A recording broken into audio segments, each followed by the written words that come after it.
Ja ensimmäisenä oli tarkoitus käydä nimenomaan nousujohtokaavioita, järjestelmäkaavioita. Mulla on tässä nyt valmiina projekti, joka on aloitettu, mutta ei ole vielä kovin pitkälle tehty mitään. Eli esimerkiksi mä oon luonut tuonne nyt sitten nousujohtokaavion alkua. Ja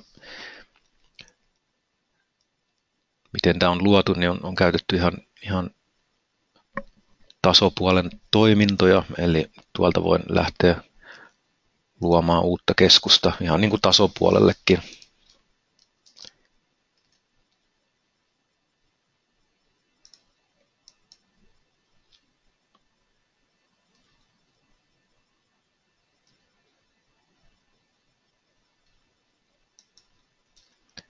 Annetaan sille mitat, mitä me halutaan näyttää täällä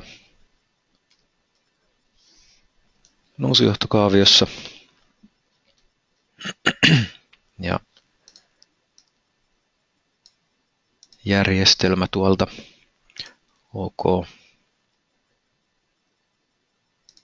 Laitetaan se tänne kuvaan sitten haluttuun kohtaan. Ja kaapelin piirrolla voidaan luoda kytkentä.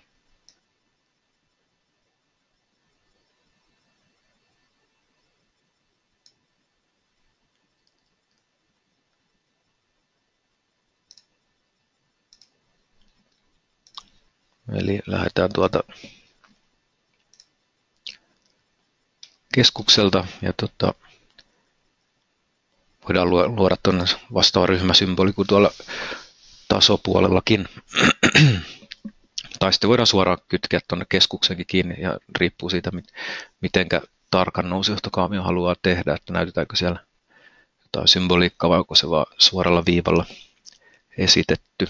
Mä teen nyt tuohon ryhmäsymbolin.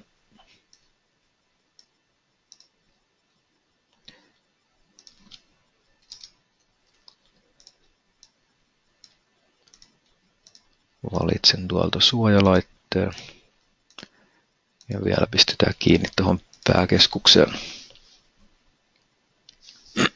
Ja pituuden mä voin antaa tänne käsin. Sanotaan nyt vaikka, että on 40 metriä. Antaa sinne vielä ryhmänumero esille. Eli täällä nousujohtokaaviossa tosiaan niin pituuksia annetaan käsiin tuolta cable length-kenttään. Niitä sitten voidaan käyttää laskennassa.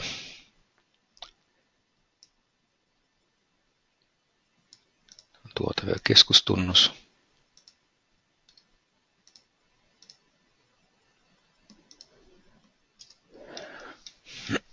Tähän tapaan. Eli jos halutaan vaikka oikosulkulaskentaa tehdä täällä kaaviossa, niin se onnistuu ihan vastaavasti kuin tasossa, eli täytyy antaa lähtöarvot tänne pääkeskukselle. Ja sen jälkeen voidaan lähteä laskemaan, käyttää näitä käsin annettuja pituuksia täällä.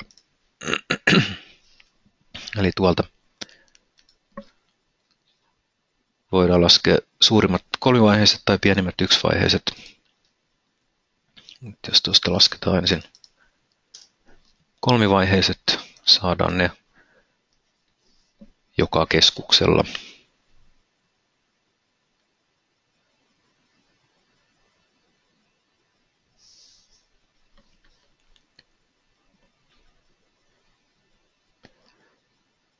Ja täällä varoittelee vaan, että lähtöarvoissa huippuarvo oli suurempi kuin mitä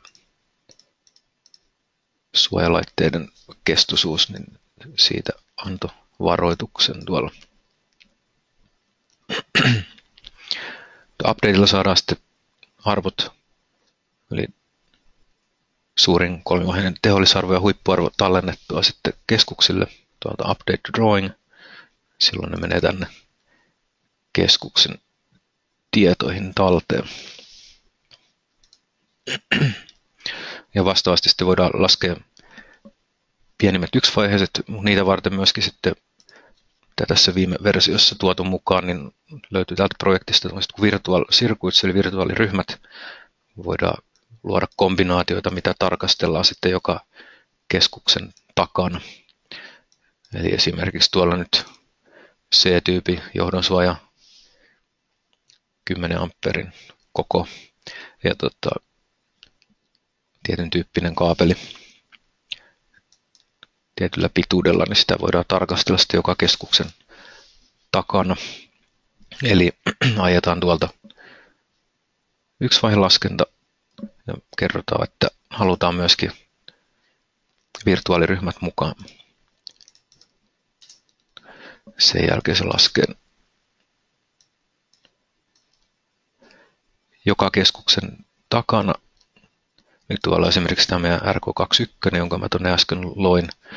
Sen taakse se lisää jokaisen virtuaaliryhmän ja siellä tarkastellaan sitten, että täyttyykö katkaisuehdot. Ja tuolla myöskin nähdään Lmax-kentässä sitten, mitä se antaa maksimipituudeksi, mikä sallittaisi tälle kombinaatiolle. Eli voidaan laskentaa suorittaa myöskin täällä järjestelmäkaaviossa, nousujohtokaaviossa. Ja Update to Drawingilla saadaan talteen tänne keskuksille sitten ne lasketut pienimmät yksivaiheiset oikosulkuvirrat. Mutta sitten siinä kohtaa, kun halutaan näitä sitten poimia tuonne tasopuolelle, niin hypätään tasokuvaan. Eli tuolta esimerkiksi tuonne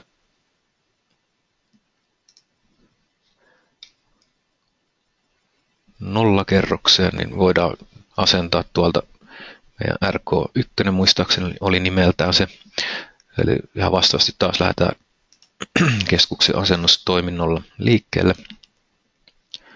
Ja tässä kohtaa voi sitten päättää, että jos haluaa filtteröidä jonkun tietyn järjestelmän mukaan, että jos vaikka haluttaisikin hakea pelkästään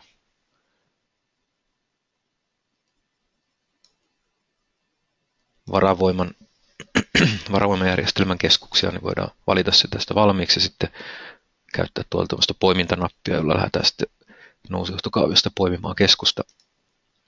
Käydään hakemassa se meidän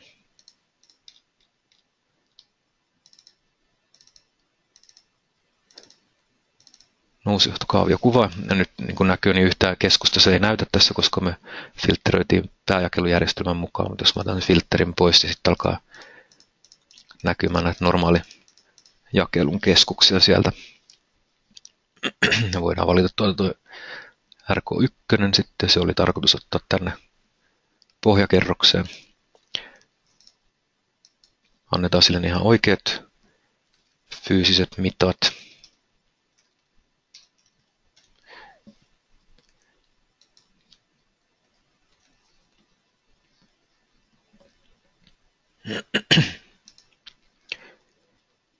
Ja tuolta saatiinkin sitten myöskin näitä laskenta-arvoja saman tien tänne tasopuolellekin, että jos mä haluan heti vaikka päättää, että mä haluan käyttää sitä esilaskettua arvoa, niin mä voin tuosta laittaa ruksin päälle ja käyttää tätä niin kuin lähtöpisteenä sitten.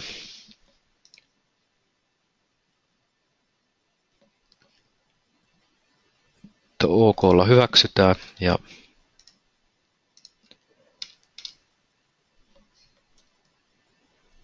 laitetaan tuonne haluttuun paikkaan. Ja nyt sitten näiden välille tuli linkki sillä tavalla, että jos mä täällä vaikka menenkin muuttamaan sitä nimeä, että tämä onkin vaikka RK01, niin mä saan sen päivitetty tänne nousujohtokaavioon ajamalla tuommoisen update devices toiminnon ja sieltä se löysi nyt nyt sitten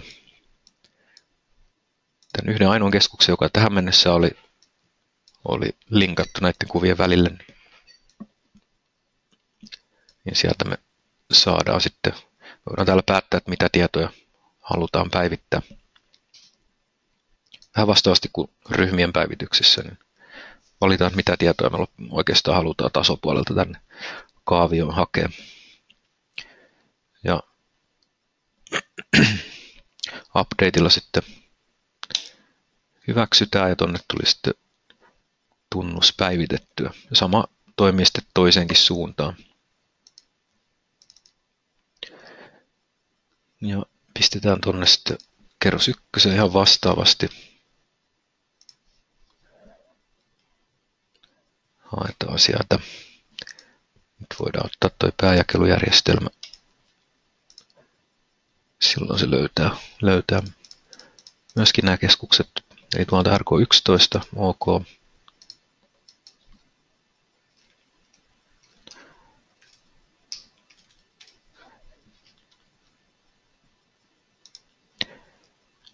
Ja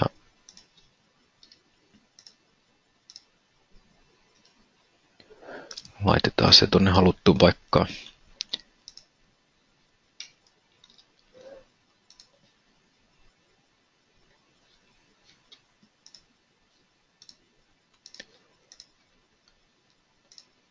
Ja niin edespäin.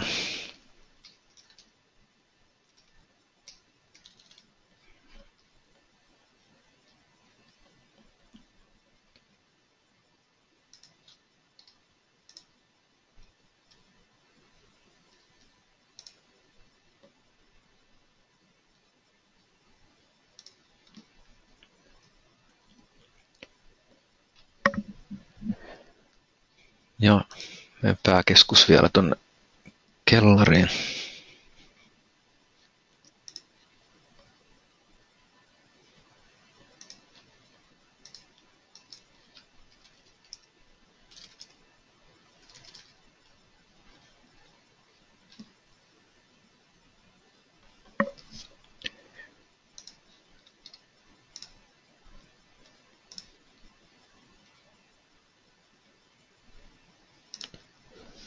Noin.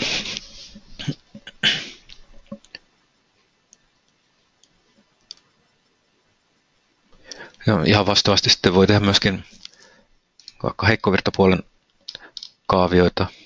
Täällä on muutama ristikytkentäteline laitettu kaavioon ja yhden mä olenkin tänne jo poiminut tuolla RKT1. Siinäkin voidaan, jos halutaan käyttää samantyyppistä tunnusta, niin vaihdetaan tunnus täällä ja voidaan sitten päivittää tiedot tänne kaavioon. Tai toisinpäin, kummassa sen muutoksen sitten tekee.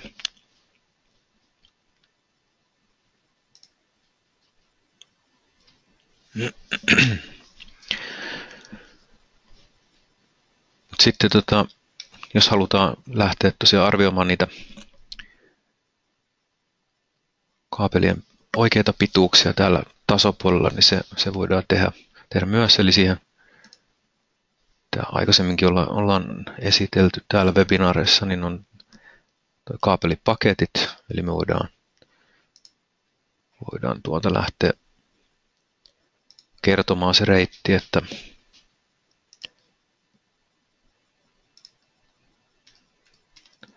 ne tulee täältä kulkemaan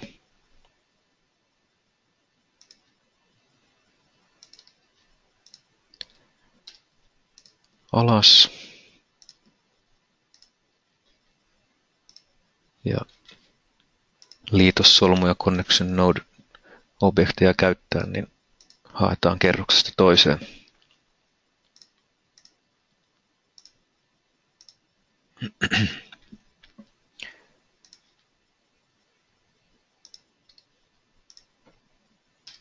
Mennään tuolta alas ja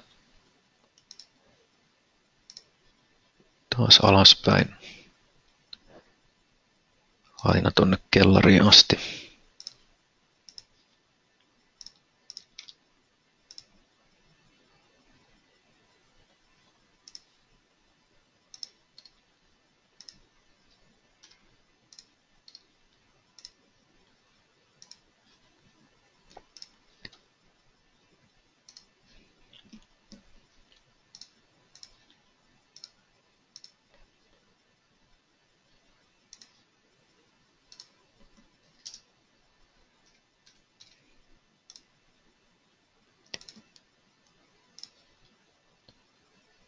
Ja kytkeydytään tuolta sitten lopuksi tuonne pääkeskukseen. Tai ei ole pakko kytkeytyäkään, mutta piirtää sinne kohtaan, mihin se reitti haluaa päättyvän. Ja sitten voidaan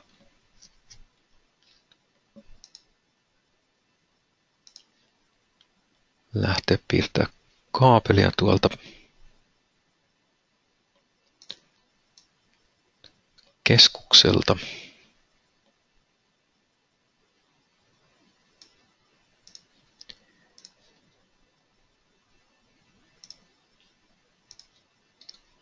Noustaan vähän ylöspäin.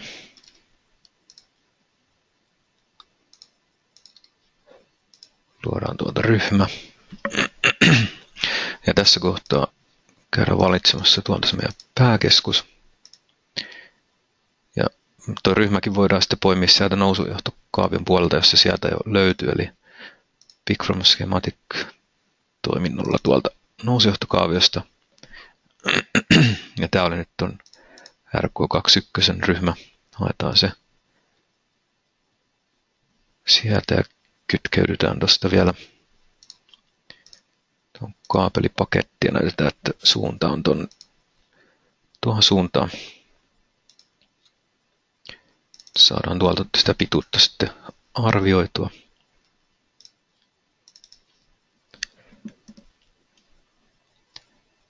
Sen verran tuolla huomasin, että nousujohtokaaviossa ei ollut kerrottu täällä ryhmissä, että mille ne oikeastaan oli tarkoitettu. Se on tietenkin hyvä laittaa.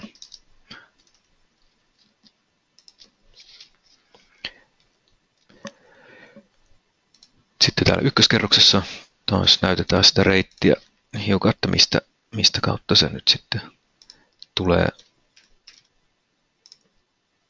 kytkeytymään tuohon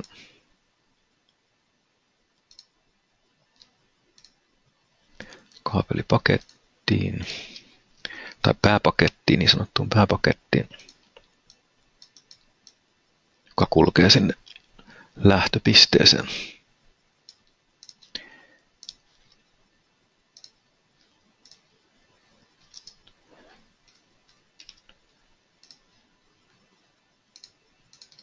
Ja taas ryhmän luonnissa haetaan tuolta pääkeskus.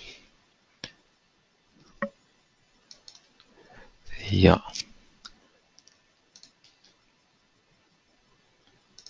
tämä on nyt RK11 syöttävä ryhmä. Luodaan se sinne. Taas tulee pituutta arvioitua. Sieltä tulee 32 metriä vähän päälle. Ja vielä sama juttu täällä pohjakerroksessa.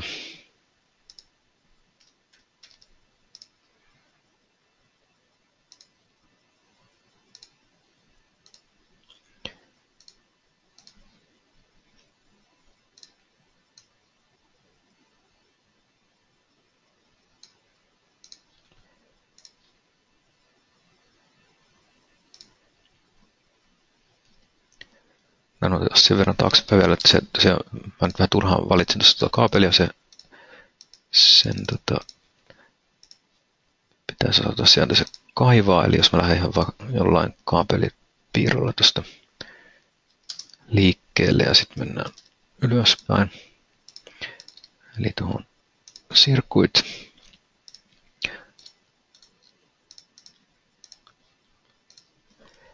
Ja käydään poimimassa sieltä.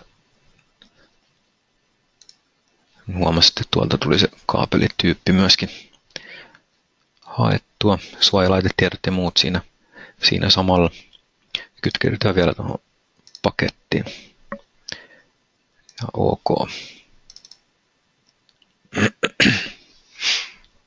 Sieltä tuli 27 metriä ja rapiat päälle.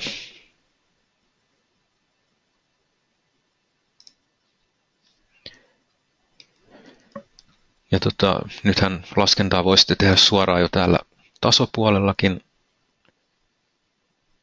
Eli kun mun täältä on samat lähtöarvot keskuksella. Mä voin myöskin ajaa sitä laskentaa täältä tasopuolelta, jos mä haluan.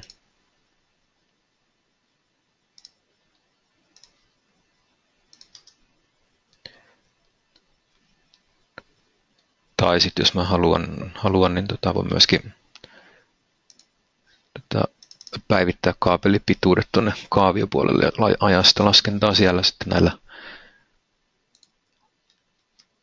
tasopuolelta saatujen pituuksien kanssa. Eli nyt jos mä painan täällä kaaviopuolelta Update Devices, niin se löytää sieltä myöskin ne kaapelit, jotka on linkattu tuolta ryhmän kautta. Kertoo, että siellä on eri kaapelipituus. Mutta voi myöskin käyttää, jos haluaa pelkkiä kaapeleita päivittää, niin voi ottaa niin kuin ryhmän päivityksen kautta. Eli hypätään Update Circuits-toimintoa ja sielläkin voidaan sitten käydä valitsemassa tasokuvat, joista haetaan. Silloin sieltä löytyy nämä samat 3, jotka nyt oli linkattu ja eri kaapelipituus.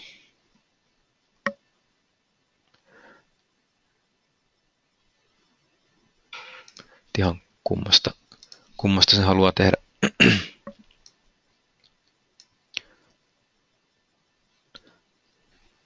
Ja voidaan tästä päättää myöskin, että mitä objekteja halutaan päivitellä. Jos mä haluan kaapeleita tuosta, niin valitaan ne. Ja täältä sitten halutut tiedot, mitä päivitellään updateilla hyväksytään. Ja nyt tänne tuli sitten ne tasopuolelta arvioidut pituudet. Voidaan laskea uudestaan täällä kaaviossakin.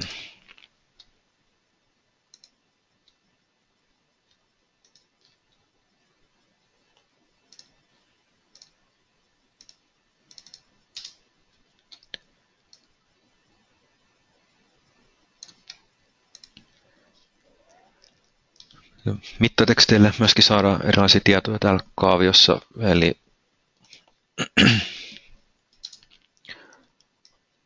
voidaan ottaa esimerkiksi tuolta mistäs muuta nyt sitten löytyy.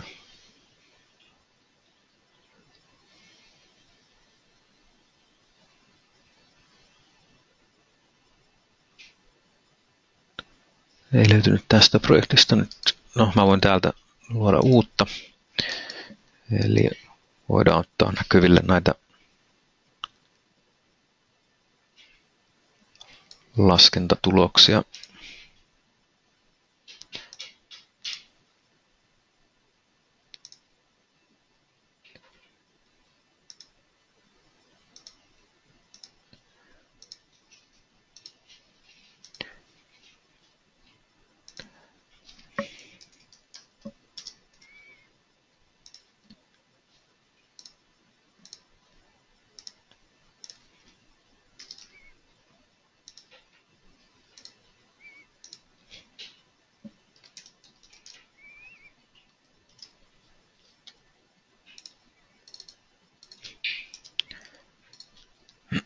Nyt voidaan sitten päättää myöskin, että minkälaisilla yksiköillä. Eli nykyään täällä on tuonne parameters-nappi, eli voidaan joko siitä tai tuplaklikkaamalla muuttuja, niin voidaan päättää, että otetaanko vaikka kiloamperena.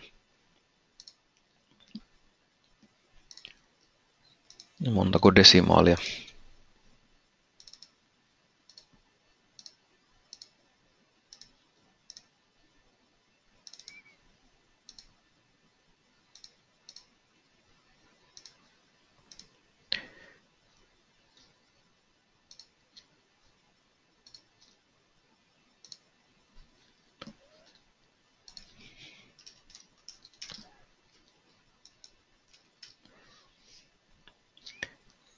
Ja OK:lla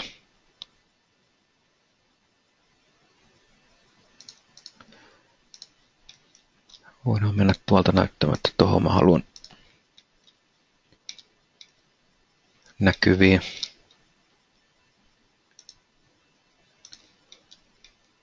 Ja sieltä jäi laitettu nuo yksiköt vielä näkyville.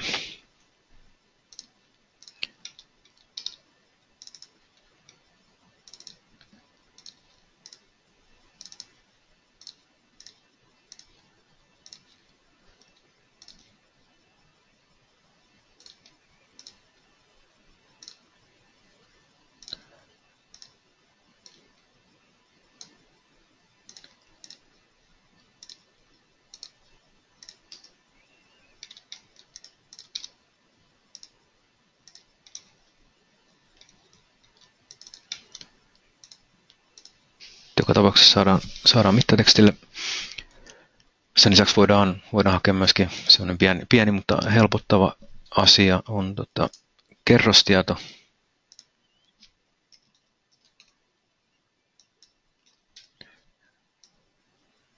Eli stereo name.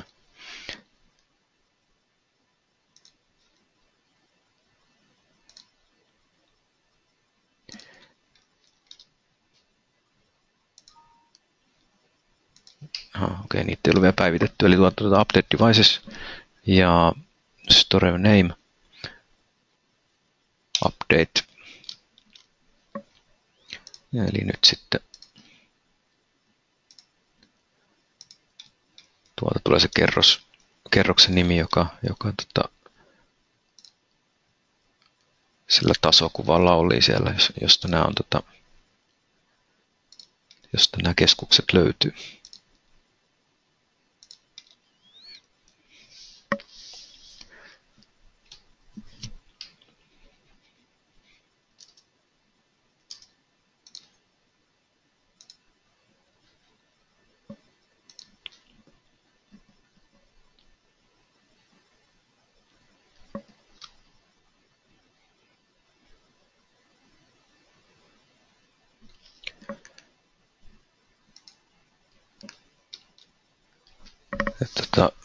Samalla tavalla sitten, mitä noita kaapelipaketteja piirreltiin tuossa kerrosten läpi, niin voidaan myöskin hyllyjä piirrellä. Eli voin tuolta lähteä hyllyn piirtoa, valitaan minkälainen hylly. Kerrotaan, että saakka 500 leveätä tuosta kohtaa.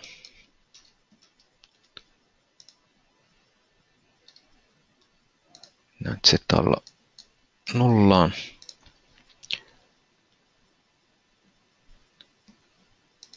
Ja liitossolmulla alaspäin.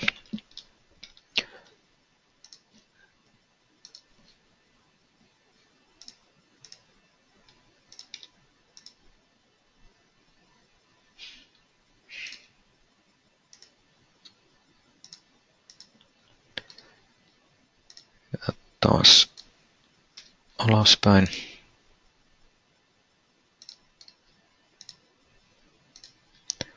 Ihan vastaavasti kuin äsken tehtiin.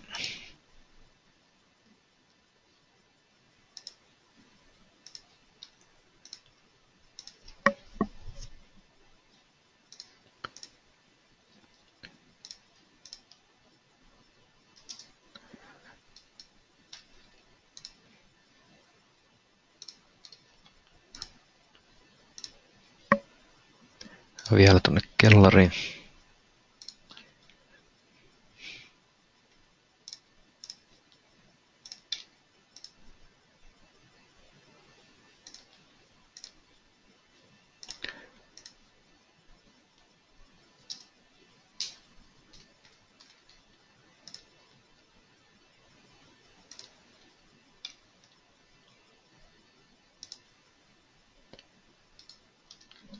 Noin. Se, mistä tuossa hyppäsi noita dialogeja on sen takia, ettei ollut käytetty tätä toimintoa vielä näissä kuvissa, niin se ekalla kerralla niitä aina näyttelee, sen jälkeen se muistaa ne viimeksi käytetyt asetukset.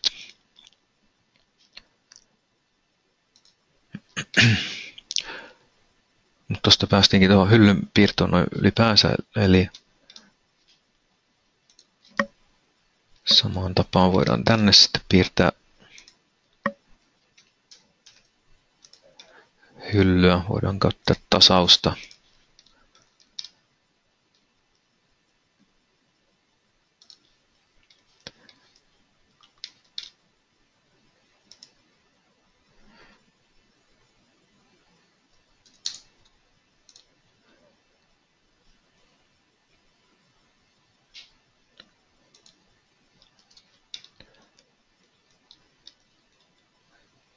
Ja samalla toiminnolla menee sitten kourun piirto.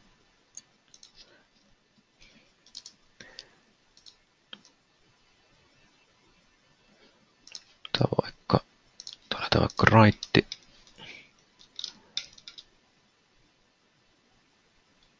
Alignmentilla voidaan lähteä vaikka tuolta läheltä tätä kulmaa.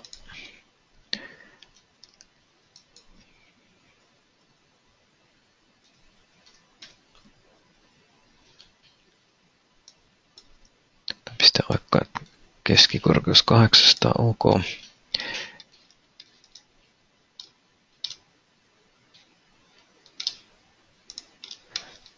Ja tuolta sitten haluttuun kohtaan. Ja siitä Z-alla noustaan ylöspäin.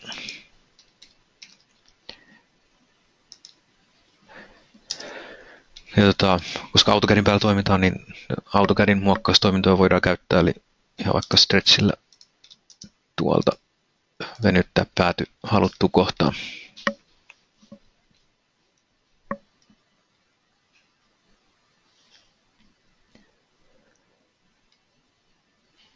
Mut sitten voidaan siirtyä, tai no hiukan noita muokkaustoimintoja tuossa vielä ennen kuin mennään valaisemiin asennuksiin, eli kaapelihyllyä voidaan venytellä myöskin tuollaisella MagicCADin Stretch Cable Tray toiminnolla. Eli voidaan napata kiinni tuolta siitä reunasta kun halutaan ja näyttää sille sitten uusi paikka, että mihin se halutaan.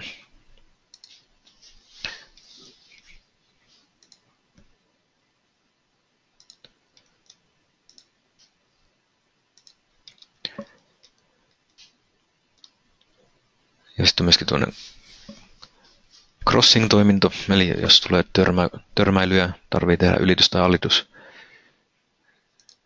niin jos täällä vaikka sattuu otetaan samanlaista tikashyllyä, mitä tuossa äsken oli. Jos täällä sattuu vaikka olemaan törmäily ja halutaan tehdä ylitys tai alitus, niin tuolta löytyy Cable Tray Crossing toiminto. Sillä näytetään tuosta alku- ja loppupiste ja kerrotaan, että millä korkeudella mennään ja millä kulmalla. Voidaan myöskin käyttää tuosta toleranssia, eli annetaan vaikka 150 milliä tyhjää tilaa ja sanotaan, että mennään top off, eli tämän yläpuolelta. Silloin saatiin alapinnan korkeus laskettua sinne oikein ja tehtyä se ylitys tuossa. Ja tässä tosiaan kun on näitä piirrellyt, niin samalla on antanut noita korkeusasemia ja tulee luotua tämä 3D-malli siinä samalla. Eli tuonne me saatiin se äsken tehty ylitys. Täällä oli keskus meni annetulle korkeudelle kaapelipaketti, eli tuo reitti kulkee tuolta tuonne kuiluun ja sieltä alaspäin. Ja jos miettii, että minkälaista reittiä pitkin se nyt laskee tuon pituuden, niin tuolta voidaan käyttää tällaista Show Route-nappia Tools-palkista. Klikataan kaapelia. Me nähdään, että se laskee sen tuolta keskuksen asennuspisteestä ensin ylös, mihin me kuljettiin ja sieltä kytkeydyttiin tuohon pakettiin. Ja pakettia pitkin mennään tuonne ihan alas asti kellariin ja sieltä sitten sinne pääkeskuksen nurkalle. Eli tuollaista reittiä se nyt laski sen pituuden,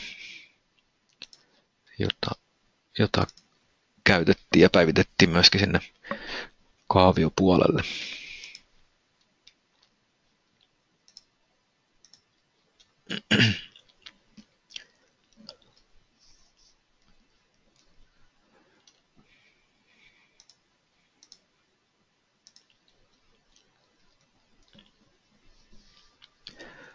Mutta sitten hiukan laitteiden, tai lähinnä ensin vaikka valaisimien asennuksia, ja muutenkin tästä Magickerin toiminnallisuudesta, eli kun projektia luodaan, niin luodaan tuonne projektitiedosto, josta päästään käsiksi täältä kuvista projektin napin kautta. Ja täältä projektista sitten löytyy erilaisia tietoja, niin kuin vaikka vahvirtajärjestelmät, kaapelit ja erilaiset tuotteet, niin kuin valaisimet, mitä nyt ollaan asentamassa. Eli tänne voidaan luoda projektin listoille halutut tuotteet ja niitä voidaan sitten asentaa täältä kuviin. Eli tämä projekti on tuonne keskitetty tietovarasto, joka on pakko olla ja sieltä kautta niitä objekteja, tuotteita ja mittatekstejä ja muita tuonne kuviin asennellaan.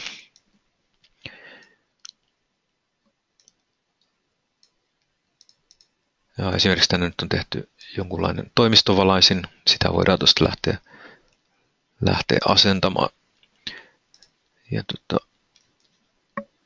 tuolta asennustoiminnon kautta haetaan se haluttu valaisin, annetaan haluttu korkeus. Täälläkin voi käyttää näitä top off, center of, bottom off nappeja, eli jos voidaan vaikka hakea jonkun valaisiripustuskiskon alapinta, johon valaisin asennetaan.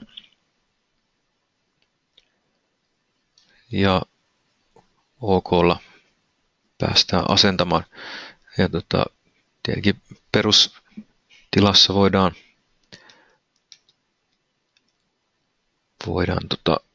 klikata sinne mihin halutaan. Mutta sitten voidaan myöskin käyttää tuosta array-toimintoa.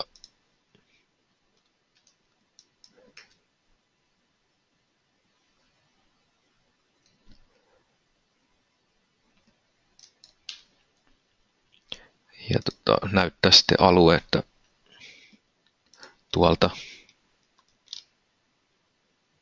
tonne kulmaan.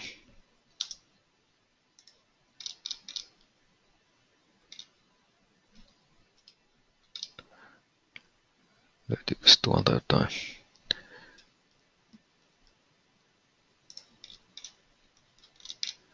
Kulmapistettä ei oikein meidän löytyä. Noin. Ja niin edespäin. Tästä vaikka tänne käytävälle voidaan laittaa. Ja vastaavan tapaan voidaan, jos halutaan, että sinne tulee yksi rivi vaan ja vaikka 10 valaisinta. Sitten voidaan näyttää tuolta. Täällä oli tuosta apuviivat tehty, voidaan siinä sitä sellaisia käyttää hyväksi, eli haetaan tuolta tuo kulmapiste. Saatiin sinne 10 valaisinta symmetrisesti asetettua. Tuollaisia voi käyttää sitten myöskin AutoCADin array-toimintoa voidaan hyväksi käyttää. Siellä on erilaisia optioita. Yksi näppärä, mitä joissain tilanteissa voi käyttää, on tuonne polun seuraamistyökalu, eli esimerkiksi täällä on nyt laitettu tämmöinen bollarivalaisin polun alkupisteeseen tai mistä halutaan lähteä liikkeelle ja voidaan sitten ja AutoCADin arraylla kertoa, että mä haluan tätä tästä kopioida ja mä haluan sitä polkua pitkin ja tossa mulla on se polku. Ja jos se oli lukitulla tasolla, niin se ei suostunut sitä valitse. Okei, mennään sitten sen verran tuosta vielä.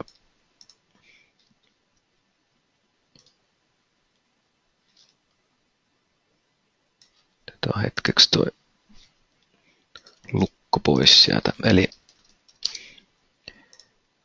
tuolta ja polkua pitkin ja mä haluan tätä polkua pitkin ja sitten mä kerron, että sanotaan vaikka, että etäisyys olisi vaikka 10 metriä, niin se tuolta laittaa sitten siihen polun matkalle ne valaisimet. Etäisyyttä voi tuolta vielä muuttaa, jos haluttiinkin vähän tiheämmin niitä. Ja sitten kun on valmista, niin se kannattaa AutoCAD Explorerilla räjäyttää tuosta auki niin, että ne on taas yksittäisiä objekteja. Tuollaisia voi käyttää hyväksi. Ja toki sitten ihan apuviivojakin voi käyttää, niin kuin mä oon täällä tehnyt ihan apuviivoja, mihin mä haluan asettaa valaisimia. Ja valitsen sitten tuolta halutun valaisimen ja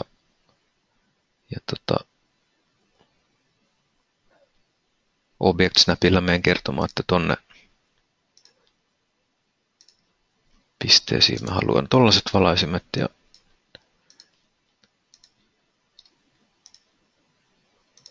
näihin muihin mä haluan vaikka tommoset loisteputket.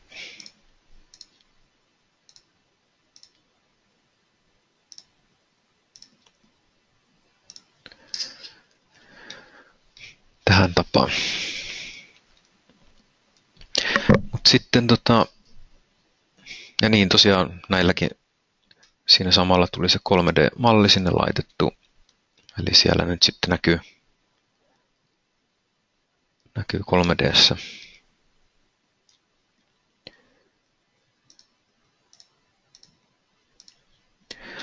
Mutta yksi keino myöskin on Dialux-liitoksen käyttö. Siinä voi myöskin hyödyntää Magic at Room-sovellusta, eli jos siellä on mallinnettu tilat, niin kuin täällä nyt on tehty.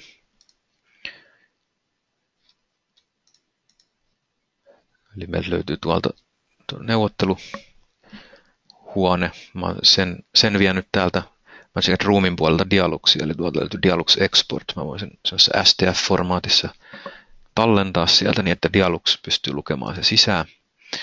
Mutta toki voi sitten myöskin suoraan vaikka DVG:tä viedä sen Dialuxia ja luoda niitä tiloja siellä Dialuxin puolellakin. Mutta kuitenkin mä oon vienyt nyt vaan yhden tilan tänne Dialuxiin ja sinne laittanut hiukan myöskin noita kalusteita samoihin paikkoihin kuin tuolla arkkitehdin pohjassa oli. Ja päättänyt nyt sitten, että tämmöistä Fagerhultin valaisinta siellä käytetään. Ja se on itse asiassa sama valaisin, joka multa jo löytyi täältä projektista, mitä mä äsken asentelin tänne käytävälle, tämä pyöreä valaisin täällä. Ja sitten täällä Dialuxissa mä olen tallentanut sen tuolta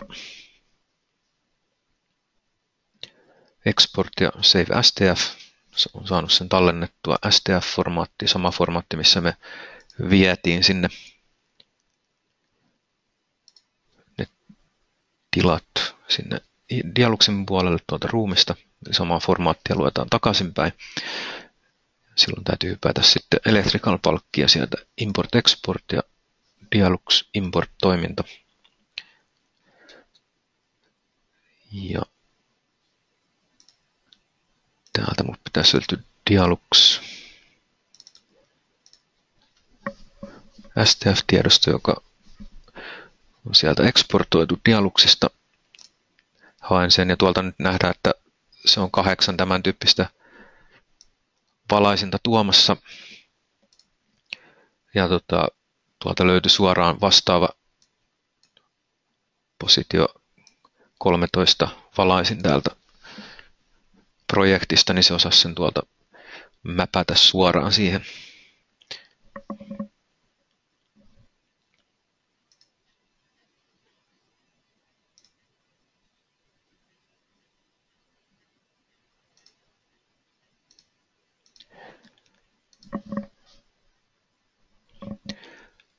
Mutta jos ei löytyisi, niin sitten pitäisi valita täältä listalta, että mihin se mäpätään.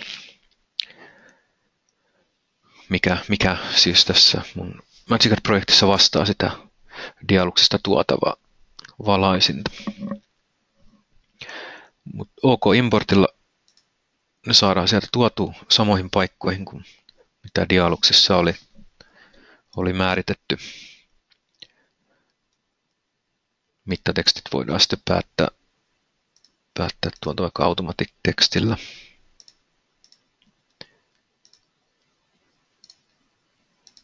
Että miten ne laitetaan mihin suuntaan.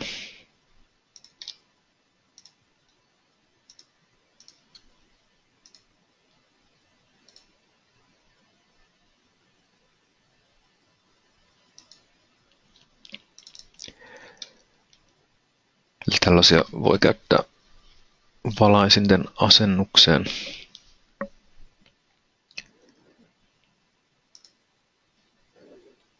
Muita objekteja asennetaan ihan vastaavanlaisilla toiminnoilla, vaikka tuolta kytkimiä.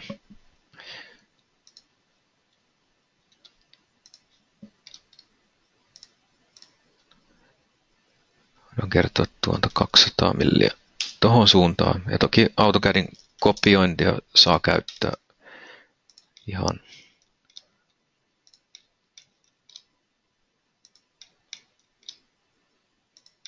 niin paljon kuin osaa ja haluaa.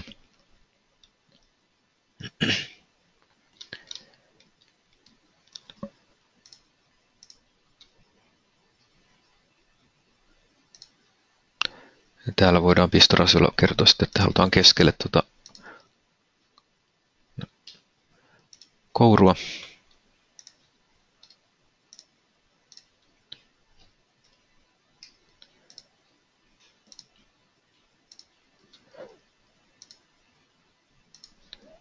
Heikkovirtarasiat samaan tyyliin.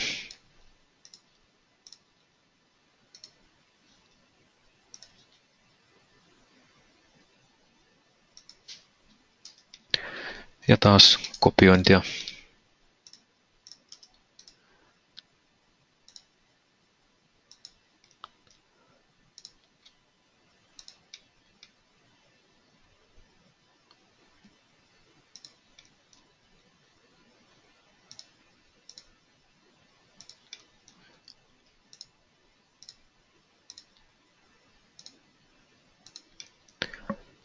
Voidaan harrastaa niin paljon kuin halutaan.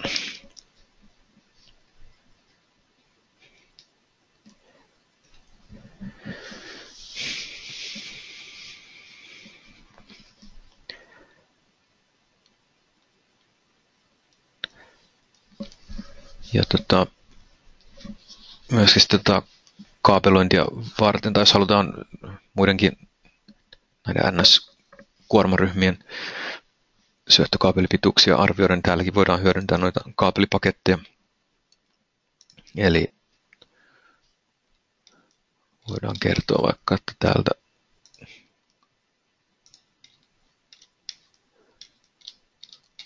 kouruun tulevat syötöt tulee tätä kautta.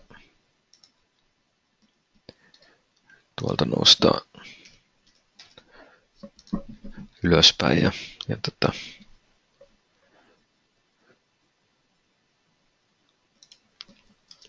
voidaan se täälläkin käyttää semmoista pääreittiä, että jos halutaan kertoa vaikka, että meillä joku pääreitti kulkee täältä.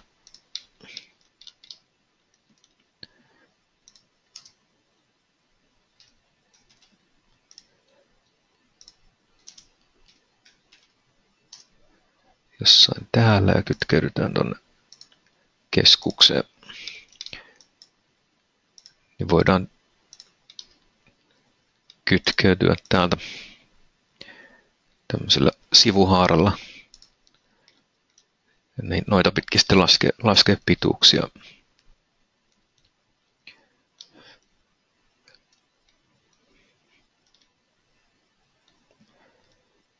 Eli jos vaikka tuolta halutaan pistorasiat kytkeä tähän ryhmään, joka kytkeytetään sitten kytketään tuohon pakettiin ja arvioidaan sitä pituutta siellä, niin voidaan tuosta luoda pistorasiakaapeli.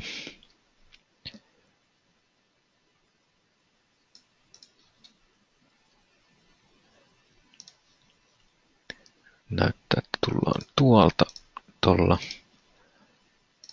kourun korkeudella.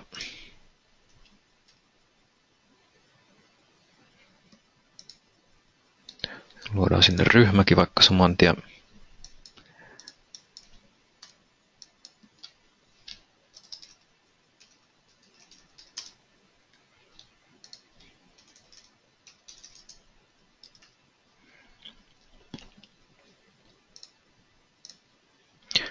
Taas tuolta suoraan. ryhmätyyppi, niin päästään vähän helpommalla.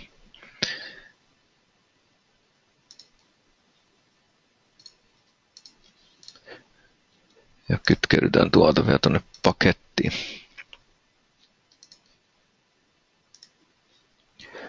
Tuolla on meidän ryhmä ja siihen voidaan noin pistorasiat sitten kytkeä tuollaisella Connect Devices-toiminnolla.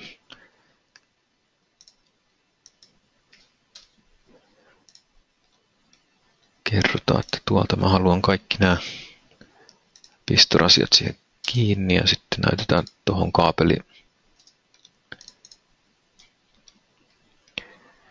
Heikkovirtarasiat tietenkin jätti pois. Ja nyt täällä sitten tämä syöttökaapeli laskee pituuttaa sitä pakettia pitkin, niin sinne saadaan vähän alta 17 metriä. Tuo reittityökalu näyttää tuolla taas, että tuolta hypätään pistorasiasta tuohon ryhmään ja ryhmästä kaapelipakettia sieltä tuonne keskukselle.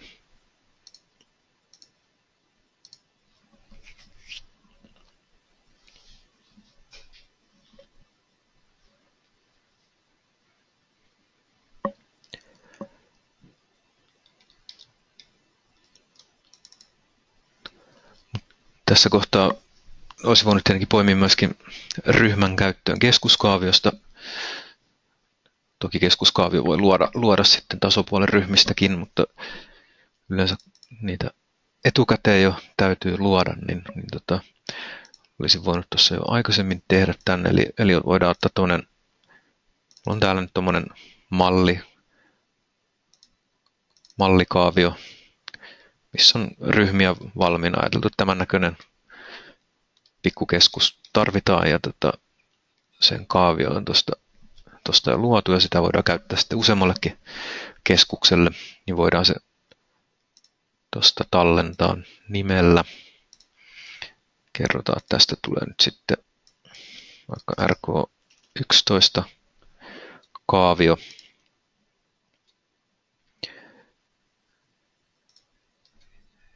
Ja kerrotaan sen asetuksissa, että tämä muuten on sitten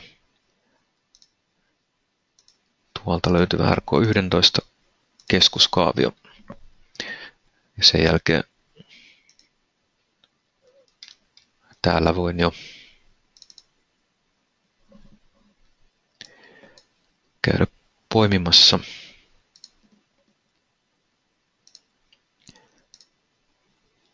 tuolta keskuskaaviosta kun vapaan lähdön käyttö. Tuolla on esimerkiksi nyt ryhmä 1.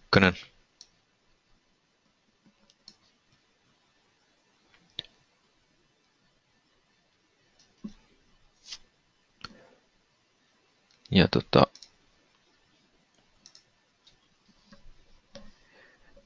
pidettiin nyt nämä asetukset tässä, kun ne tuli jo etukäteen määriteltyä. En halunnut niitä kopioida sieltä kaaviosta, otin sen ruksin pois. OK:lla hyväksytään. Nyt on niiden välillä linkki, eli sitten täällä kaaviopuolella mä pystyn päivittämään ryhmät tasopuolelta. Tuolta löytyy nyt tämä yksi ainoa, joka me äsken tuosta linkattiin. Sieltä tuli kaapelityyppi ja kuvausteksti muuttuneena. Updateilla päivitellään tiedot tänne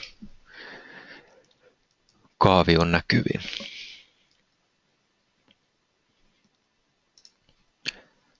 Ja saman tapaan tuosta vaikka sitten voidaan ottaa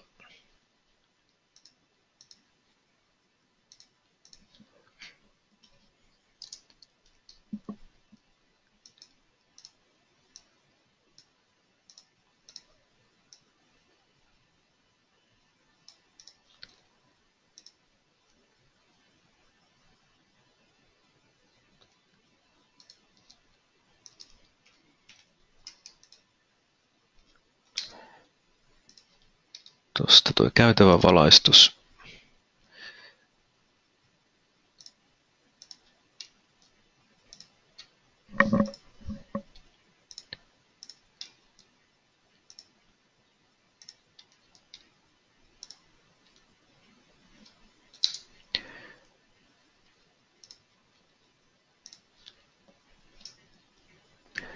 Ja lopuksi sitten luoda tuosta ryhmäsymbolin ja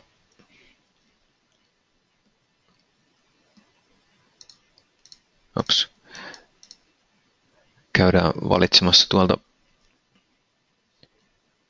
keskuskaaviosta taas sitten joku vapaa lähtenyt syykkönen, ei siellä näy enää, koska se tuli otettu käyttöön. Haetaan tuolta ohjattu.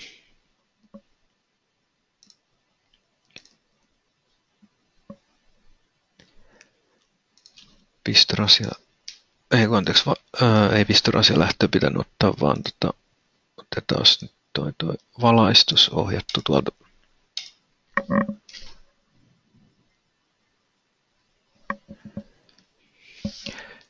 Ja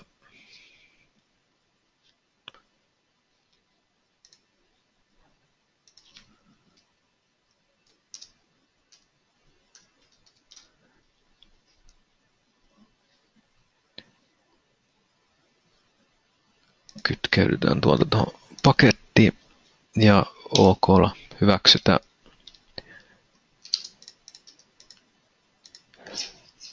Eli täällä nyt sitten pituutta lasketaan taas pakettia pitkin.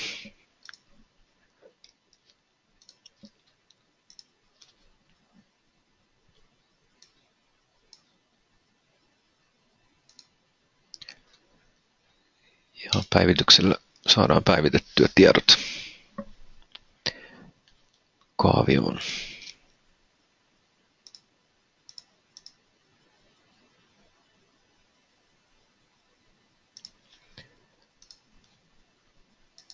Eli otettiin sieltä käyttöön nämä ryhmät. Eli keskuskaavio voi luoda etukäteen ja sieltä sitten poimia ryhmiä käyttöön. Ja tietoja saadaan päivitettyä molempiin suuntiin. Itse asiassa nyt mä päivittelin vaan tuonne kaavioon. Tai jos täällä menisikin jotain vaihtamaan, että vaikka kaikki nämä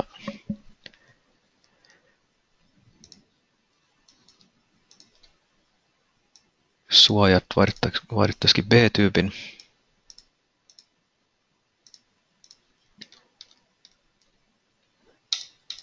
B-tyypin johdonsuoja automaatteihin, niin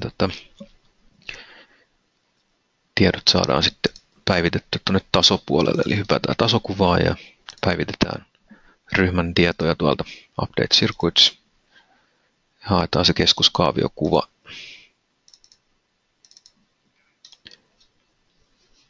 Ja tuolta löytyy nyt sitten eri suojalaite ryhmästä 31. Selvä. Updateilla päivitetään tieto ajan tasalle.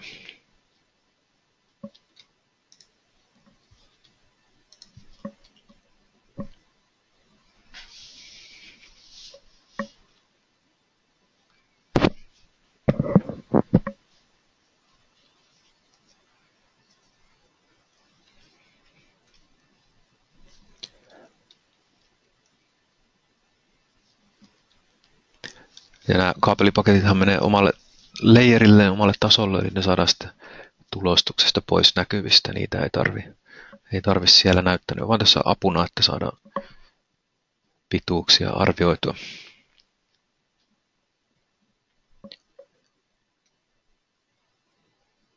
Ja ihan vastaavasti sitten kun muitakin laitteita, niin myöskin voidaan vaikka paloilmaisimia asennella tuolta heikkovirtapuolen napeista.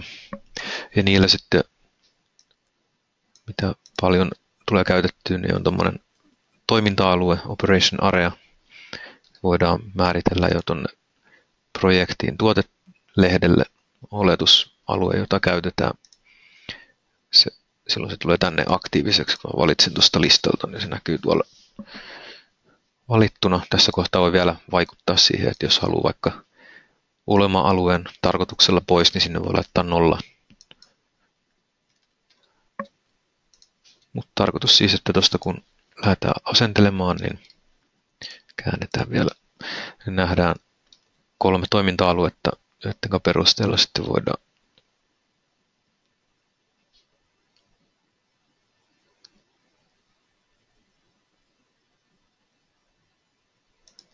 paikuttaa niitä niin, että kattaa sitten tarpeeksi suuren alueen täällä.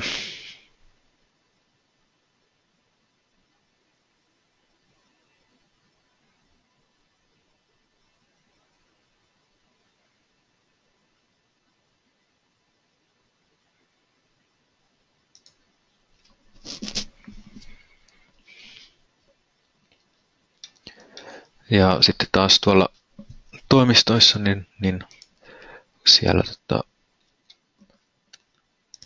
ulointa ei selkeästikään tarvita, niin voidaan ottaa se tuolta nollaksi, eli pois päältä. Silloin nähdään vaan sitten etäisyys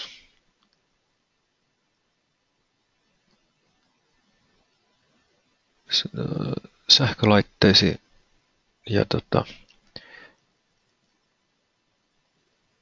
metrin etäisyys sitten poistoventtiileihin.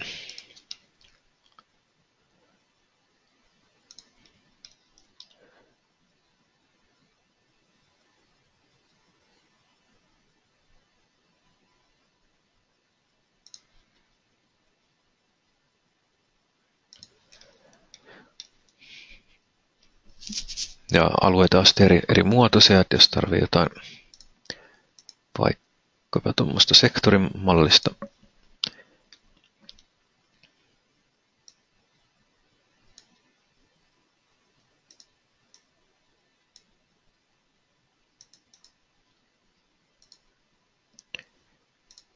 ja niin voidaan antaa se tuolta sektori, annetaan sitten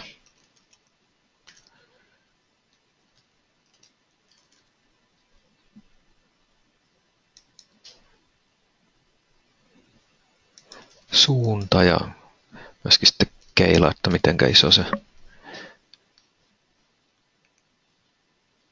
keila siellä on ja OK:lla asennellaan.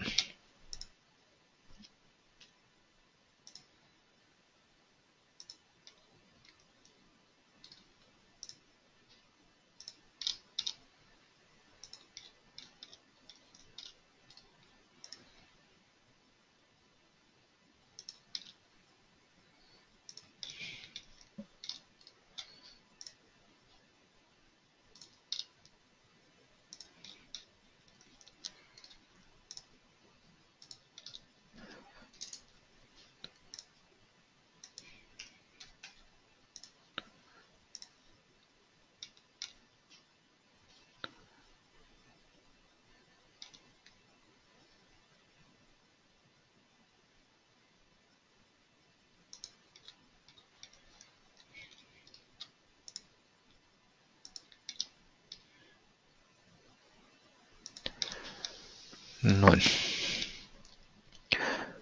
Ja sitten kun alueita tarvitaan, niin voidaan ottaa tuolta pois päältä näkymäikkunakohtaisista asetuksista.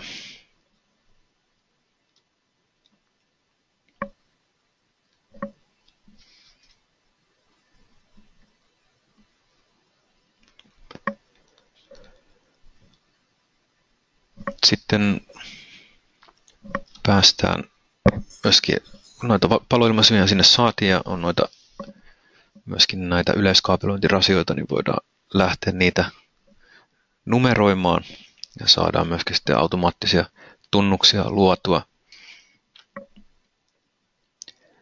Ja niitä varten sitten projektissa määritellään ensin numerointisäännöt, miten numeroidaan ja sitten myöskin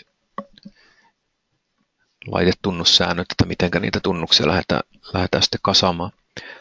Mut tuolta numerointi menee tuolta running index ja haetaan sieltä haluttu ryhmä ja sieltä numerointisääntö ja sitten lähdetään numeroimaan siinä järjestyksessä, kun niille numerot halutaan antaa.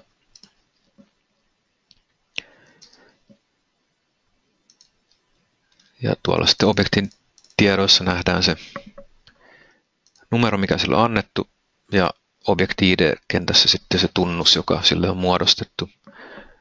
Eli tuolla oli oli päätetty esimerkiksi noille paloilmaisimille, että sinne tulee tuo numerointisäännön nimi ja vakiotekstiä väliin ja sitten se numeroarvo, joka sille objektille on annettu. Tota on sitten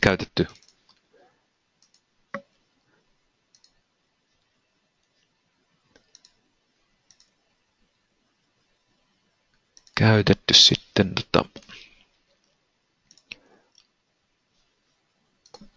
näille paloilmaisin tuotteille. Eli tuolla tuotelehdellä on valittu tuommoinen automaattinen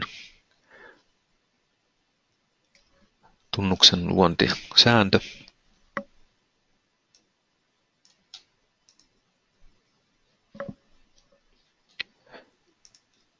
Sen perusteella se sitten loi sen sinne objektille. Ja vastaavasti sitten nuo heikkovirta- tai yleiskaapelointirasiat tuolla, nythän niillä se ei näytä siellä muuta kuin vähän alkua.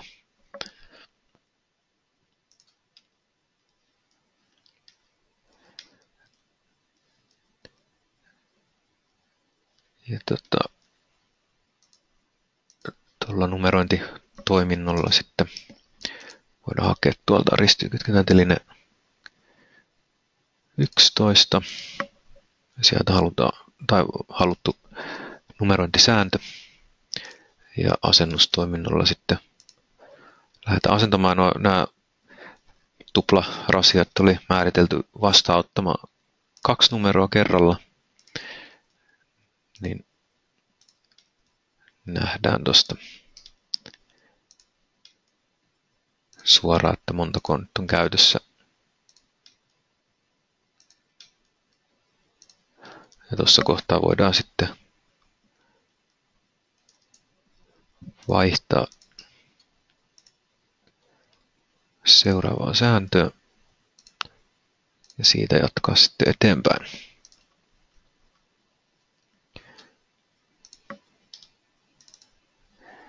Ja nyt sitten se muodosti tunnuksensa tähän tapaan. Siellä on järjestelmä, ristikytkentätelinetunnus ja paneelitunnus ja sen jälkeen vielä nuo numerot perässä. Mittatekstille voi sitten ottaa suoraan tuon objekti-ID:n tai sitten voi luoda ihan haluamansa näköisen, käyttää noita muuttujia, mitä saatavilla on. Eli jos ottaa objekti-ID:n, niin silloin se näyttää siellä suoraan sen kentän tiedot, mutta sitten voidaan myöskin tehdä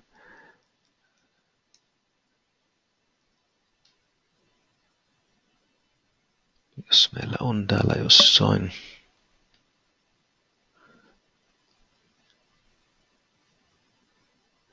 tuolla on sitten erityyppisiä mittatekstejä, eli tuolla on tuollainen koko pitkä mittateksti, joka näyttää järjestelmätunnuksen ja oikeastaan samat mitä siinä Object-ID-formaatissa oli, mutta sitten on myös tuollainen lyhyempi, mikä näyttää ainoastaan sitten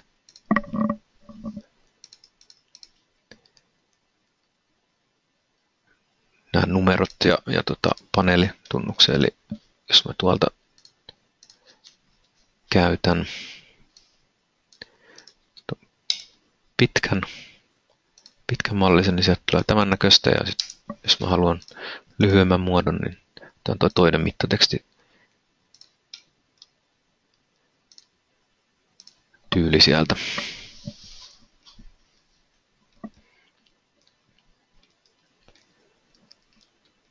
Ja sitten jos halutaan objekteille samaan kohtaan mittateksti näkyviin useammalle, niin voidaan ottaa tuolta aikaisemmin tuossa käytiin jo automatic text-toiminto.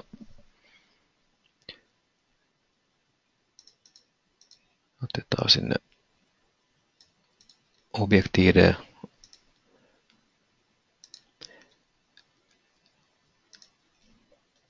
Kerrotaan, että näille paloilmaisin tuotteille laitetaan osoiteteksti näkyviin. Laitto kaikille samaan kohtaan sen valitun mittatekstin.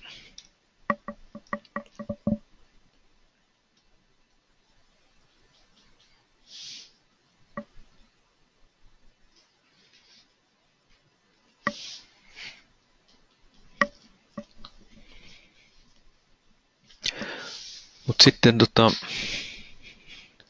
ollaan jotain saatu tänne meidän tasokuviin ja asenneltua, niin sitten kun halutaan ottaa materiaaliluettelua ulos, niin käytetään meidän määräluettelotoimintoa, eli Bill of Materials. Niitä määritellään tuolla projektissa. Siellä voidaan luoda erilaisia.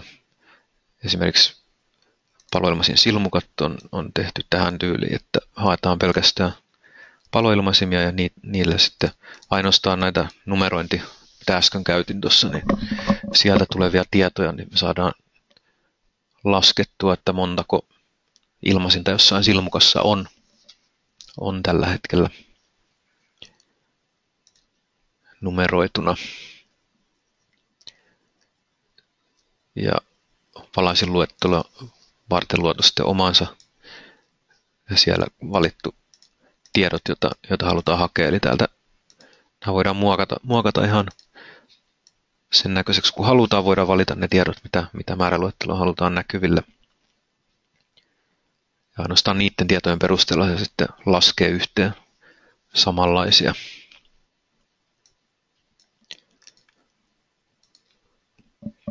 Eli riippuen siitä, mitä on tähän raporttimäärittelyyn valittu, niin tarkka siitä luettelosta sitten tulee. Eli esimerkiksi voidaan ottaa tuosta Bill of Materials ja sieltä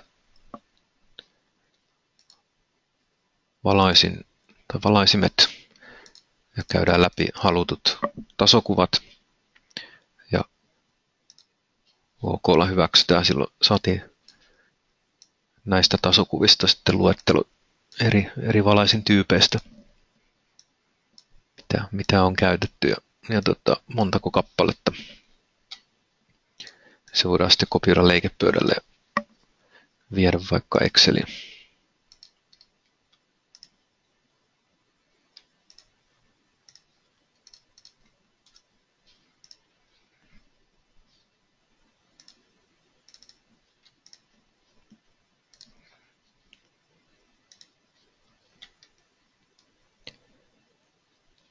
Ja se äsken mainittu paloilmaisin raportti, niin sieltä saadaan sitten tieto, että silmukka ykkösessä on nyt 8 nimettyä ilmaisinta.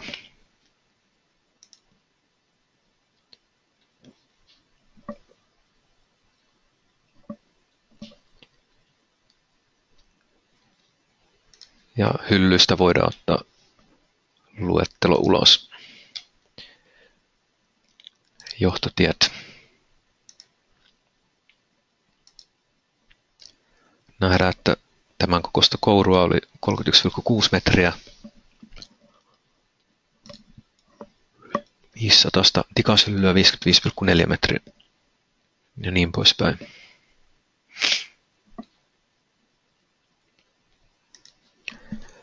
No, tätä samaa pystyy nyt sitten myöskin käyttämään kaapelien vetolistan tekemiseksi, eli otetaan tuolta Bill of Materials ja haetaan kaapeliluettelo. Ja sitten sinne voidaan ottaa vaikka syöttävän keskuksen mukaan järjestellä se. Me saadaan tuolta ensin kaikki pääkeskukselta lähtevät kaapelit. Siellä nähdään, että mihin ne menee, mistä lähtee ja mikä on yhteispituus ja kaapelityyppi.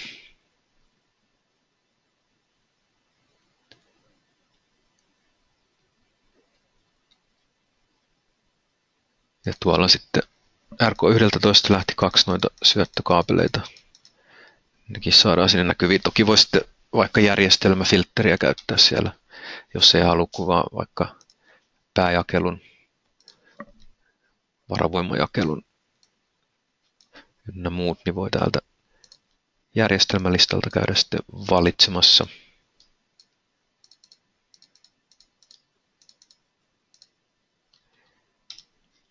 Minkä järjestelmän kaapeleita haluaa hakea. Nyt saatiin vaan nämä meidän keskuksien väliset kaapelit listaan.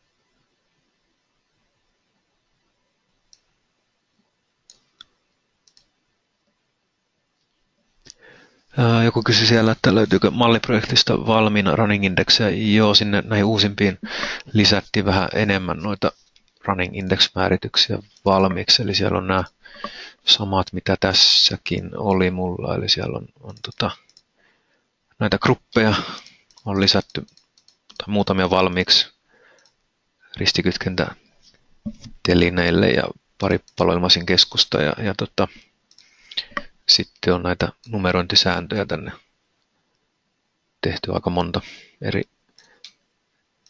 eri ristikytkentätelineille ja paloilmaisin keskuksille silmukoita. Niitä se jonkun verran valmiina, ei tarvitse ihan nollasta lähteä.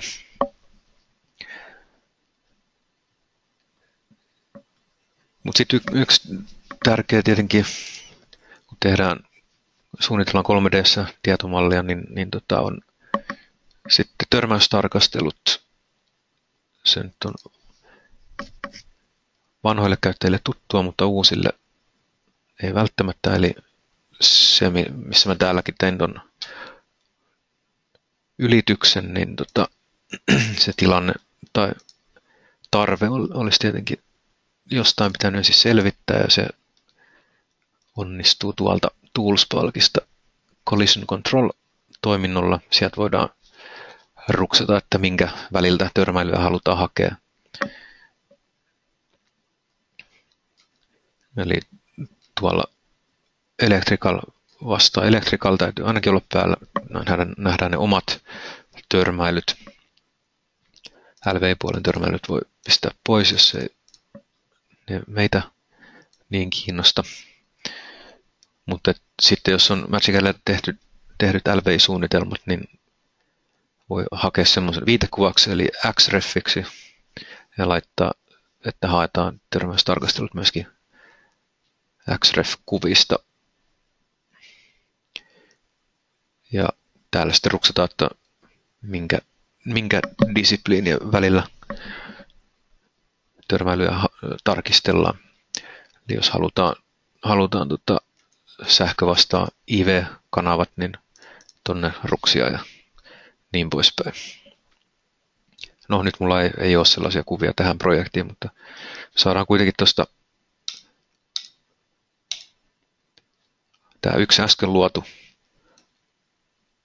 törmäily täällä. Voidaan täältä joko merkata kaikki tai valittu ja zoomata siihen. Voidaan niitä käydä täältä listalta yksitellen läpi, jos halutaan. Tuolta meiltä löytyy se törmäyspaikka.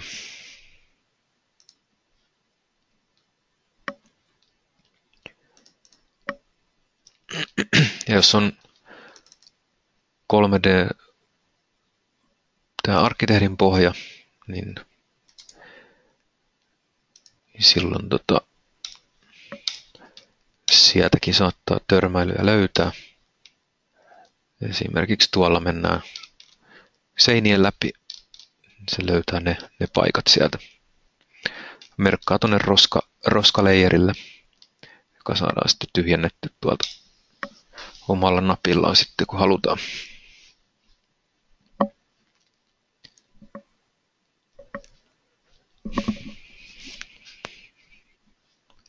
No, yksi tietomalliprojekteissa sitten tärkeä osa on tämä mallin jakaminen muille projektin toimijoille. Ja se nyt on aika vakiintunut käytäntö, että IFC tästä, siinä käytetään IFC-formaattia, joka on globaali kaikille saatavilla oleva formaatti. Ja Magicalista sellaisia saa myöskin tehtyä, eli silloin täytyy hypätä tuonne Import-Export-valikkoon ja sieltä IFC-Export. Ja sitten voidaan valita, että mistä tasokuvista me halutaan objektit viedä. Kerrotaan, että mihin se viedään.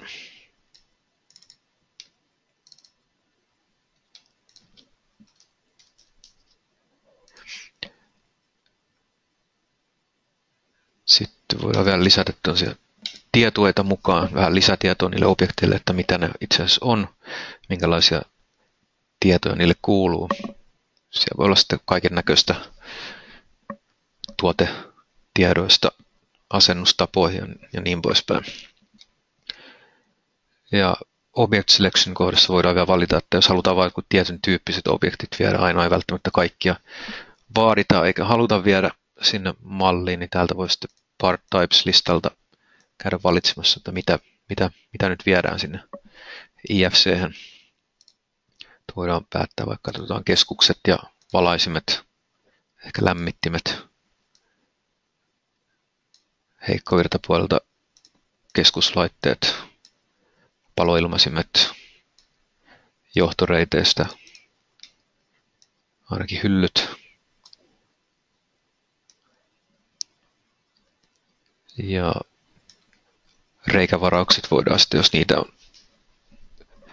niitä on tehty ja halutaan siirtää vaikka teklaan, niin ne voidaan tuolta ruksata mukaan. Mutta se usein tehdään erillisenä exporttina, niin otetaan se toistaiseksi pois päältä. Sitten kun on tämmöinen sopiva joukko, valintajoukko tehty, niin se voi myöskin tallentaa, ettei tarvitse sitten aina tehdä samoja valintoja. Eli tuolta Save As ja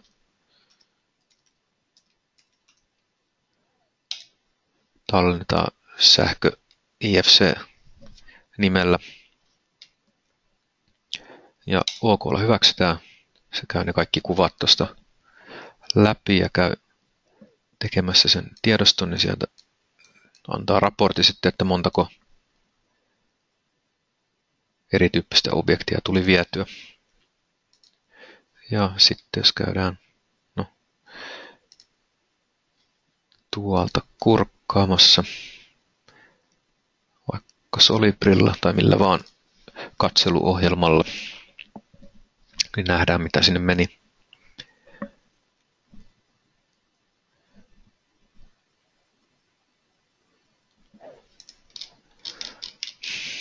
Ja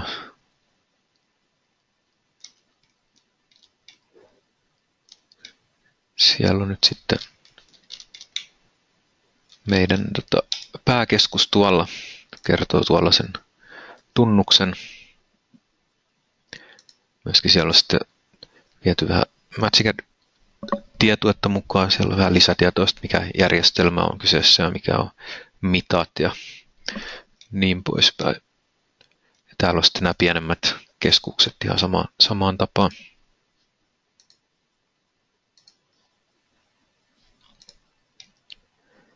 Tuolla meni meidän kuilussa oleva nousu.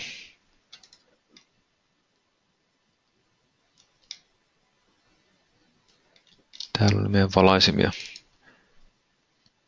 Niilläkin sitten omia tietoja siellä, omia lisätietoja.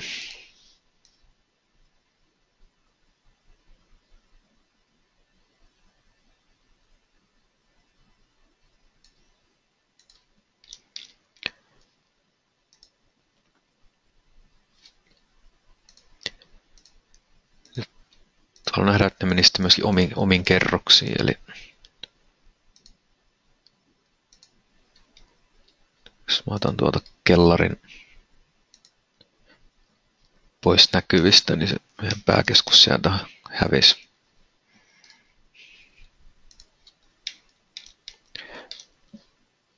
Näin saadaan se malli sitten jaettua eteenpäin.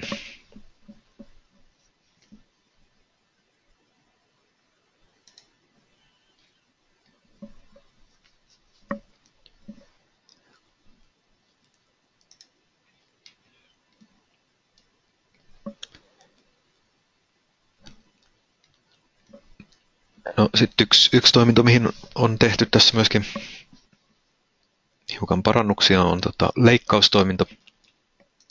Eli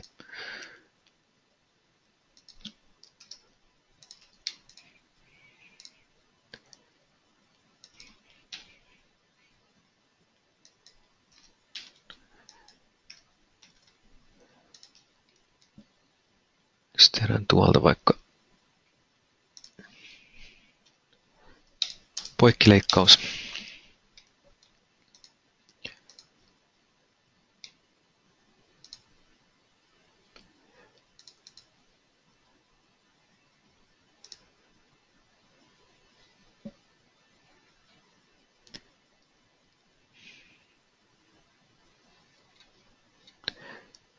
Vähän aikaa siinä miettii.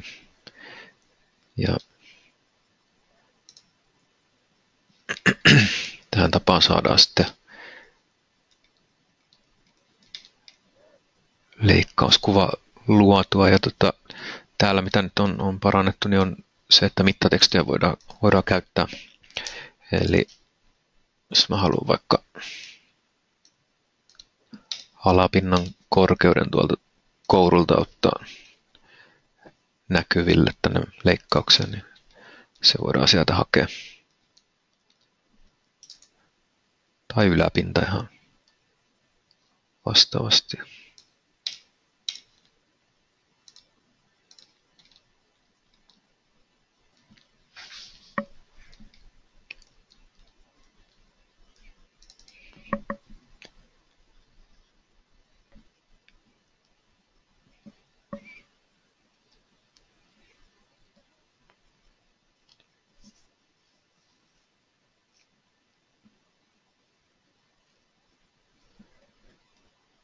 Ja sitten tietenkin jossain kohtaan tulee tarvetta vaihdella.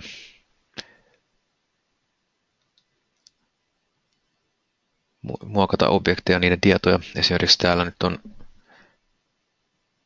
positio 6 valaisinta tuolla käytävällä, jos halutaankin joku vähän erityyppinen.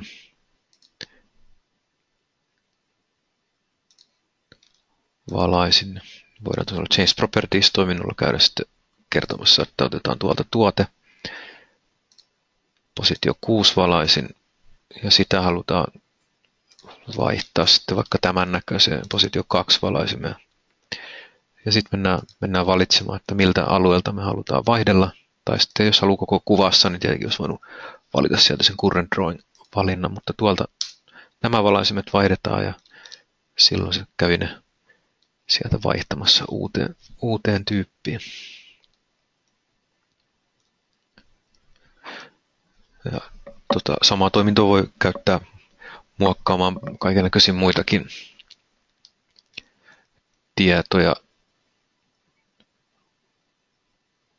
mutta kätevä myöskin, jos halutaan vaikka tämmöistä koko pistorasia ryhmässä vaihtaa vaikka kaapelityyppiä, niin voidaan näyttää että kaapelia halutaan vaihtaa ja siellä vaihdetaan tuosta kaapelityypistä vaikka sitten 5 kertaa 2,5. Ja sitten mennään valitsemaan, niin otetaan tuolta tuonne branch-valinta ja näytetään tätä haaraa. Se valitsee kaikki siitä aktiiviseksi. Olisi voinut valita useammankin sitten kerralla, että vaikka tuolta joku toinen haara. Tämä nyt menee vähän väärin, mutta esimerkin vuoksi niin valitaan tuolta vaikka toinen haara, joka on tämä mun valaistusryhmä täällä, niin kaikki sen siitä kaapeleita pitkin se menee valitsemaan, eli koko ton verkosto, joka kaapeleilla on toisissa kytketty, ja sitten kun hyväksytään välilyönnillä tai enterillä, niin menin sinne vaihtamaan tämän kaapelityypin. Paitsi että tonne se ei tietenkään koskenut, koska mä menin tekemään sinne se filterin, että vaihdetaan ainoastaan 3x2 puolikas 5x2 puolikkaaseen, niin silloin se ei tonne mennyt koskemaan. Jos mulla siinä tähti ollut, niin sitten se olisi mennyt myöskin täältä vaihtamaan kaapelityyppiä. Eli siinä on sitten eri keinoja, millä pelata eri tilanteissa.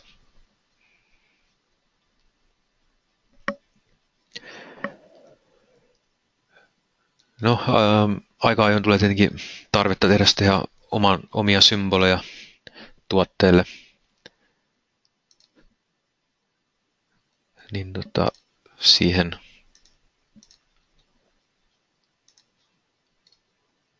voi käyttää vaikka jotain olemassa olevaa pohjalle. Se voidaan räjäyttää tämmöisellä me-explode-komennolla. Ja voidaan luoda halutun näköinen siitä.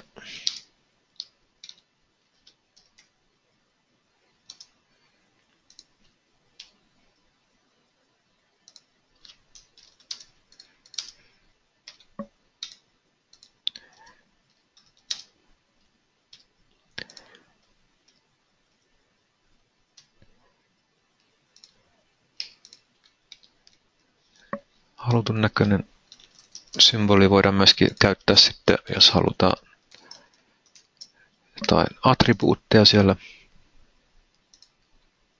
käyttää, niin voidaan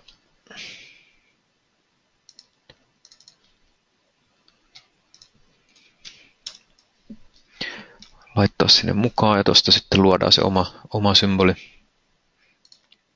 Valitaan objektit siihen ja kerrotaan asennuspiste tuolta.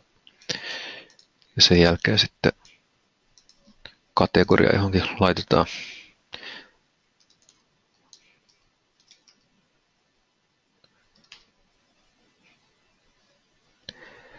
Ja OK:lla hyväksytään ja sen jälkeen se on mulla valittavissa täällä sitten. Kun mä luon uutta tuotetta tänne pistorasioihin, niin sieltä löytyy sitten mun äsken luoma symboli. Eli nyt mä oon uutta tuotetta tässä määrittelemässä. Tässä alkuvaiheessa niin ei tarvi muuta kuin symbolivalinta olla tehtynä. Loppuja tietoja voidaan täytellä jälkikäteenkin. Nyt mä tein vaan pelkän symbolin sinne ja tuolta sitä lähden asentamaan ja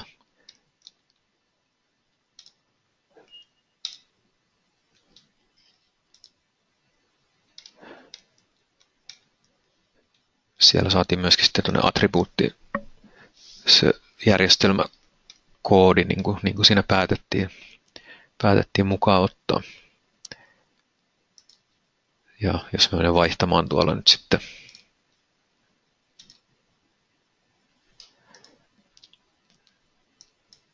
järjestelmää.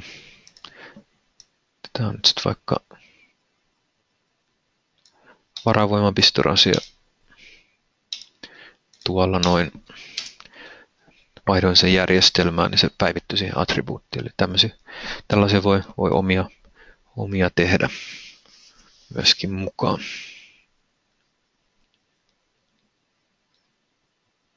Jos ei sopivaa tuolta kirjastosta löydy.